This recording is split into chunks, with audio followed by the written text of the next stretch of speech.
Today, I want to cover the top stories going on in the United States and around the world. To help me better understand, I have Senator Ron Johnson from Wisconsin. Senator Johnson, thank you for joining me this morning. Well, Stephen, thanks for having me on. Senator Chuck Schumer said something interesting in the last 48 hours regarding the Russia-Ukraine war. He said, America must get money to Ukraine before money is given to the U.S. border issue. Why, I know it's hard to get into his mind, but why is Senator Schumer so concerned with giving taxpayer money to Ukraine, but shows almost no concern for our own country's safety and future? Well, first of all, Senator Schumer, his other Democrat colleagues in Congress, as well as President Biden, they want an open border. I mean, this didn't just happen. I mean, President Biden used the authority that Trump used to close the border to open it back up. So he's had the authority all along to, first of all, not open it up, but to close it if he wanted to, but they just don't want to. I thought what was amazing is in that White House meeting where he had basically the five leaders, the president, the majority leader of the Senate, and then the Speaker of the House and the minority leader of the House. You know, of those five leaders of America, only one, Speaker Johnson, stood up for the American public and pointed out the obvious fact that we ought to first secure our own border, be concerned about our own citizens, our own homeland, before we spend $60 billion to fuel a bloody stalemate. So again, it makes no sense to me, but I thought that was not only amazing, but depressing that those five American leaders, only one stood up for securing our border and protecting Americans. Yeah, and I have to imagine Speaker Johnson is under tremendous pressure, but he has stood, kept his shoulders back, defended his position. I've been pleased with his efforts there. Representative Ken Buck of Colorado has just yesterday called for Joe Biden's cabinet members to invoke the 25th Amendment and remove Biden due to his failing mental faculties. Will this actually happen? Help me understand the power dynamic in Washington, D.C. Is Biden, even with his mild dementia, does he wield that much power to keep himself in office? Well, I think the people that surround him are happy to run the administration, so that won't happen. I think what will happen is that the Democrat Party is going to do a switcheroo on the American public, probably at their convention, and make sure that Joe Biden's not their candidate. They're not that politically stupid to offer somebody that is so infirmed, has such a history of corruption, and such a very large probability of losing to Donald Trump. So they'll put somebody in there who they judge is going to be far more electable. That's my own theory. Yeah. So I guess at this point, it doesn't matter how much power he wields because he's not actually the one running the country. You're saying everyone else in the cabinet that has the authority to invoke that, they're happy with how things are running. They like the power dynamic. They like being in control. Well, listen, I don't know exactly who's running the show, but to run any administration, you need an awful lot of staff, whether it's cabinet or whether it's just the direct, people like chief staff, those assistants, that type of thing inside the White House. Former Obama administration officials are probably chiming in as well. So this administration is run by radical leftists. That's the bottom line. They may be faceless, they may be nameless, but they're radical leftists, and they'll continue to run it no matter what Democrat is in power. Okay. I'm sure you saw the Robert Hur special counsel report about Biden, his frailties, his inability to basically testify before a grand jury. But going back to the whole reason that Robert Hur was investigating Biden, why can a former senator and a former vice president illegally possess top secret documents that are unsecured and not even get a slap on the wrist, while former President Donald Trump, with the Presidential Records Act, is still facing an uphill battle and potentially hundreds of years in jail? Because one is a Democrat and a leftist. And so that's basically who's running our justice system now. And one's a Republican and more conservative. So it's a definite conflict of or dual standard, and we have a dual system of justice. It's very regrettable. It's not what America ought to be, but that's what we have right now. It's a very sad state of affairs. Yeah. Yesterday, on the floor, Senator Josh Hawley from Missouri was ranting and yelling, and I love his passion, but he just kept saying, Mr. President, why is there always money for war, but not for our own people? Is this due to some of the higher up leaders having such strong corporate donors within the military establishment, within the weapons makers? Or I guess I just see so many comments from my viewers saying, why is there so much help for foreign nations, but not for our border? Why is there so much help for illegal immigrants, but not for our own tax-paying citizens? Well, I truly do not believe Americans took Eisenhower's warning about the military-industrial complex seriously enough. And so it has run amok. It does control an awful lot. I think it probably exerts pressure for America to become involved in all these foreign entanglements. What I've been suggesting for quite some time now is, we really do, as Americans, need to look back retrospectively and take a look at what's been the result of all these foreign entanglements. I mean, during my lifetime as Vietnam, we never should have been at war with the Vietnamese people. That didn't turn out well. 58,000 Americans lost their lives. To what purpose? I know the reason given was, again, the state of fear that Eisenhower also warned us about, drive the fear of communism and the domino effect. Same thing's true today, but you have to take a look at what happened with Afghanistan, with Iraq, what's happening in Ukraine right now. If you're concerned about the Ukrainian people, you ought to be concerned about what is happening to their country as their men are being used in a proxy war of the West versus Russia. That's not turning out too well. 2 years worth of a bloody conflict. What is $60 billion going to buy? I thought what was the remarkable statement from Schumer as he came out. He said, if Ukraine gets $60 billion, they win. If they don't get it, they lose. How are they going to win? I've been making the point for well over a year that Vladimir Putin will not lose this war. Russia has 4 times the population, a much larger industrial and military industrial base.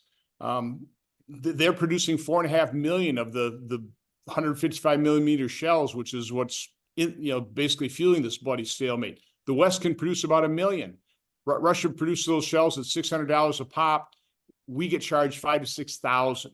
So I see no scenario, and I'm being provided no strategy in order for Ukraine to win. The only way this war ends is in a negotiated settlement, and every day that goes by, the settlement gets worse and worse because more Ukrainians die, more Russian conscripts die, and I take no joy in that, and more of Ukraine gets destroyed. So our policy ought to be directed toward reducing tensions, not only in Ukraine, but around the world. Instead, what we keep hearing is just the steady drumbeat of war, more antagonism toward our adversaries. And again, I'm not covering for our adversaries. There are a lot of bad people in this world, in charge of very powerful countries. But our foreign policy ought to be, how do we stabilize things? How do we try and reduce tension? How do we strengthen this country? And the best way to strengthen this country is to get our debt and deficit under control, secure our borders, stop this war on fossil fuel that is artificially driving up the cost of energy. It's a self-inflicted wound. You achieve peace through strength, but you first must have a unified nation and one that is economically strong. Yeah, no, I agree. I agree with you there. Donald Trump sailed to victory in Iowa, New Hampshire, South Carolina, and last night in Michigan. Do you believe that he will be the Republican nominee? And why is Nikki Haley not bowing out, but instead now taking on massive amounts of money from Democrat donors in order to continue her run against Trump? I think it's pretty obvious that Republican primary voters want Donald Trump to be the nominee.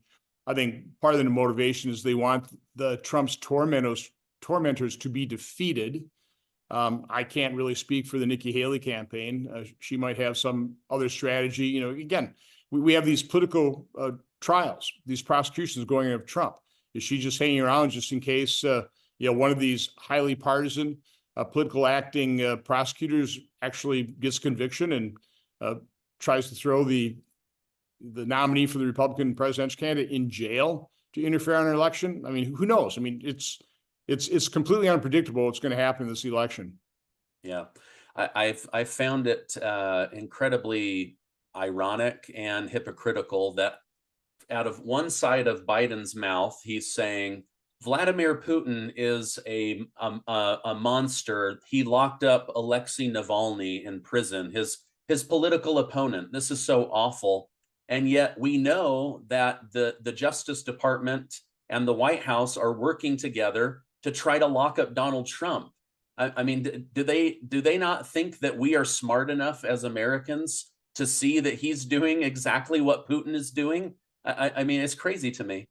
Well, the Democrats know that the mainstream media primarily is, populated by a bunch of leftists who completely agree with their agenda, will do everything they can to cover up for any kind of wrongdoing on the part of Democrats or the Bidens. They'll do everything they can to get them reelected. So they have that confidence that they're just never going to be held accountable by the vast majority of the mainstream media. And let's face it, that's where most Americans get their news, which is one of the reasons why the border issue, it's been a catastrophe since Biden took office.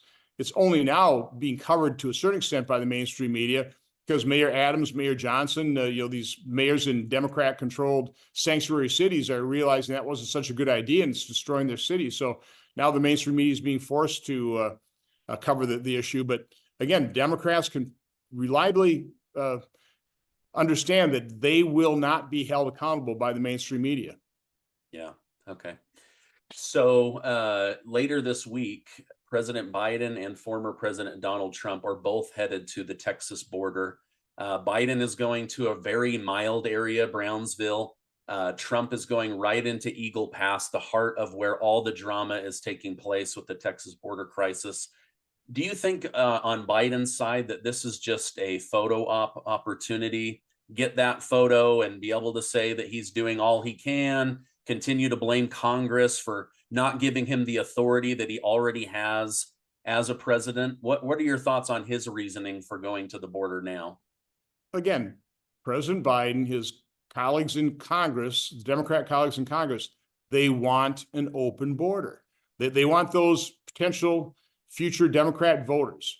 It's one of the reasons they push things like mail-in balloting and different type of voting that does not have the kind of control that would prevent illegal aliens from voting. So they want an open border. So obviously all they're looking for right now is political cover. I think what's so, from my standpoint, so disappointing is that our Leader McConnell, entered secret negotiations in an issue that the American public supports our position, negotiated not what we were asking for, an enforcement mechanism to force this president to use the authority he has to secure the border, but some immigration bill that was going to be way worse than doing nothing and thereby giving Democrats cover on the border. I thought it was a pretty telling quote by Schumer to Politico that he was playing chess, McConnell was playing checkers, and the Democrats in the Senate now are in a far better position on the border than they were 3 weeks ago. So again, this unfortunately for Democrats is all about politics. It's all about political cover. This is why I'm really appreciative of the fact that Speaker Johnson, even though I'm sure he was beat up pretty bad in the Oval Office, stood strong and said, no, we have to secure our border before we start spending money to secure some other nations. Yeah. Okay. Final question. I appreciate you coming on, Senator. Speaking of Mitch McConnell, this morning he announced that there will be a full trial in the Senate against Department of Homeland Security head Alejandro Mayorkas. He said it's necessary and the best way to move forward in the Senate. Is this just a formality? Because my feeling after reading everything is Mitch McConnell does not believe anything's going to happen, nor does he really care to have anything happen. But in order to look like he's doing his job as the minority leader, this almost feels procedural. What are your thoughts on Alejandro Mayorkas and this announcement of a full trial? Well, there should be a trial. Yeah, I would doubt whether McConnell's heart's really in it. It might be just a charade on his part to say he wants one. I know Mike Lee and Ted Cruz argued strenuously before the parliamentarian that this would be so unprecedented not to hold a trial, at least in some select committee. not necessarily on the floor of the Senate. Our leader ought to be fighting hard, tooth and nail, and using whatever leverage he has to make sure that we can allow the House managers to make their case really before the American public. I'm under no delusion that Democrats are going to convict Mayorkas, but I think it's important to hold that trial in the public's view so they understand what a catastrophe, what a disaster President Biden and his Democrat colleagues' open border policy is for this country. Yeah. Well, thank you very much for spending time with me today, going over these really big stories and giving your insight. I just want to say thank you for everything that you do. Continue to fight for us, be a voice for, conservative patriots, and I hope you have a great rest of your day. I appreciate having me on.